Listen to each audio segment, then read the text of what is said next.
अस्सलाम व्यूअर्स। आपने देखा होगा कि अक्सर आपके जो बच्चा है, जब उसको नज़ला ज़ुकाम होता है, अमूमन जो है वो छाती जो होती है वो जकड़ जाना बहुत ज़्यादा आम होता है। और जब आप डॉक्टर के पास लेके जाते हैं तो वो आपको यही सजेस्ट करता है कि आप बच्चे को जो है वो नेबुलाइज करवाएं। नेबुलाइज के लिए सबसे पहले तो आपके लिए पास जो है वो नेबुलाइजिंग मशीन होनी चाहिए, ठीक है, जिसमें एक अदद किट आती है। इसके अलावा जो है एक भाप देने वाला अपरेटस है और साथ में जो है एक नेबुलाइजिंग कप है। नेबुलाइजिंग जो कप है उसके अंदर जो होता है वो मेडिसिन डलती है। और अमूमन जो है बच्चों को प्रिस्क्राइब किया जाता है एटम, या बड़े भी हैं उनको भी एटम प्रिस्क्राइब किया जाता है।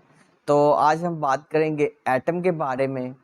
और अगर आपने मेरा जो चैनल है वो अभी तक सब्सक्राइब नहीं किया तो काइंडली सब्सक्राइब कर लें। एटम जो है इसके जो एक्टिव इंग्रेडिएंट की बात करते हैं तो इसके अंदर जो एक्टिव इंग्रेडिएंट है वो है इप्राट्रोपियम ब्रोमाइड। इप्राट्रोपियम ब्रोमाइड जो है उसकी जो है कह लें कि दो डोजेस हैं। एक आता है इप्राट्रोपियम 250 माइक्रोग्राम और एक है इप्राट्रोपियम 500 माइक्रोग्राम।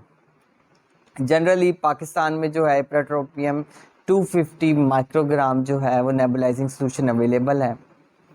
याद रखना चाहिए कि इप्राट्रोपियम 250 माइक्रोग्राम यानी 0.25 मिलीग्राम जो डोज है वो अवेलेबल होती है इन द 1 ml।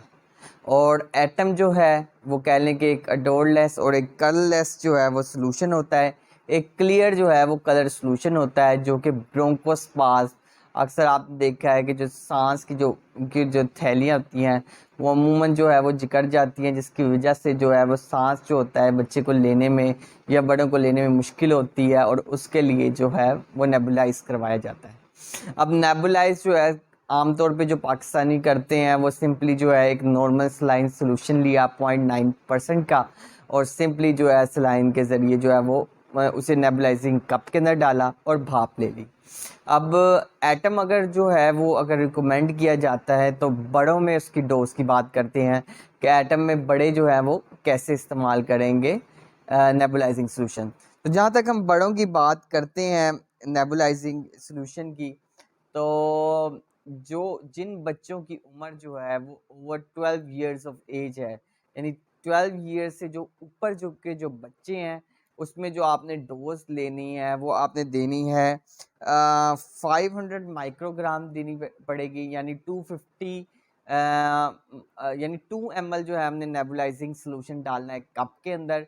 और अपनी मर्ज़ी के मुताबिक जो है हम उसे जो है नॉर्मल सलाइन डाल के जो है वो डोज दे सकते हैं।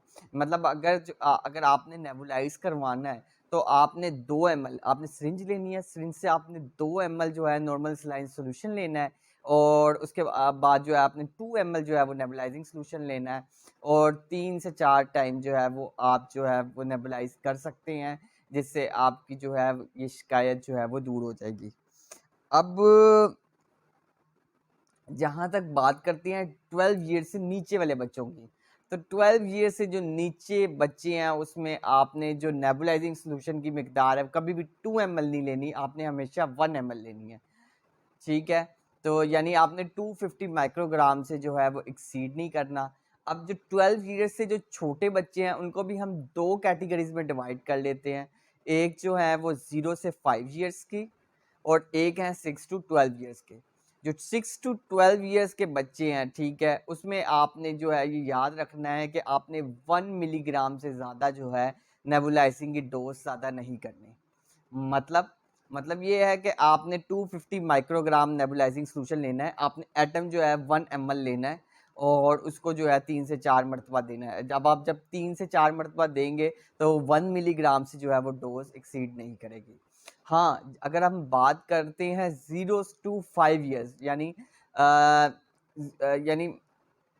यानी जो फर्स्ट न्यू बॉर्न बेबी से 5 मंथ उसमें जो है उसमें आपने थोड़ी सी एहतियात करनी है कि आपने 250 माइक्रोग्राम के बजाय 125 माइक्रोग्राम लेना है। मतलब हाफ जो है वो एटम सोल्यूशन, हाफ आपने सिरिंज से 0.5 cc आपने नॉर्मल सलाइन सोल्यूशन लिया और उसको आपने डाल देना है टू अपनी मर्जी से 1 ml जो है वो नॉर्मल सलाइन डालना है और उसको नेबुलाइज करना है। ठीक है, तरीक़ाकार बहुत आसान है, इसमें आपने बिल्कुल भी जो है वरी नहीं करना कि इसमें क्या करना है। अगर देखें, अगर जो है बच्चे की उम्र है 0 to 5 ईयर्स, आपके पास एटम आता है, एटम जो है ठीक है, उसको जो एटम है आपने सिरिंज करनी है, एटम की कैप खोलनी है, आपको पता है 0 to 5 ईयर्स है, आपने हाफ सीसी लेना है और उसे 3 टाइम दे देना है। ठीक है, बट और जो है आपने ये चीज़ ज़हन रखनी है, जो 0 to 5 ईयर्स है इसमें आपने ये करना है कि 6 जो अगली डोज दें उसमें कम से कम एक से दूसरी डोज के दरमियान 6 घंटे का वक्फा हो।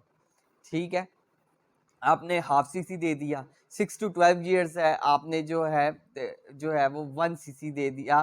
ठीक है, यानी 250 माइक्रोग्राम दे दिया। और जहाँ तक बड़े हैं वहाँ पे आपने 2 ml दे दिया, 2 ml इन जो है वो 1 ml नॉर्मल सलाइन सोल्यूशन। तो बाकी जो है अगर आपको फिर भी कोई कन्फ्यूजन है आप नीचे कमेंट कर सकते हैं कि एटम की क्या डोज करनी है। तो सिंपली आपने क्या करना है, अपना नेबुलाइजिंग जो अपरेटस है उसको वो आपने सेट करना है। ठीक है, उसके अंदर आपने रिक्वायर्ड डोज डालनी है एटम की। अगर आपने पानी है, यानी पानी नॉर्मल सलाइन अमूमन लिया जाता है क्योंकि स्टेरिलाइज वाटर है, 0.9% सोडियम क्लोराइड है और बेहतरीन जो है वो रेमेडी है कैल्शियम ब्रोंकोस्पाज्म के लिए। और जो अक्सर लोग पूछ रहे होते हैं एटम कैसे इस्तेमाल करना है, एटम की कितनी मिकदार लेनी है, तो सिंपल है, जो बड़े हैं उनको 2 ml, जो दरमियान के बच्चे हैं 6 to 12 ईयर्स उनको 1 ml और जो उससे भी छोटे हैं उनको हाफ सीसी जो है आप दे सकते हैं। अगर आप देखते हैं आपका बच्चा ज़्यादा छोटा है तो आप 1/4 भी दे सकते हैं, इसमें कोई हर्ज नहीं है। So stay healthy and fit and do subscribe my channel Jain the healthier Pakistan. शुक्रिया।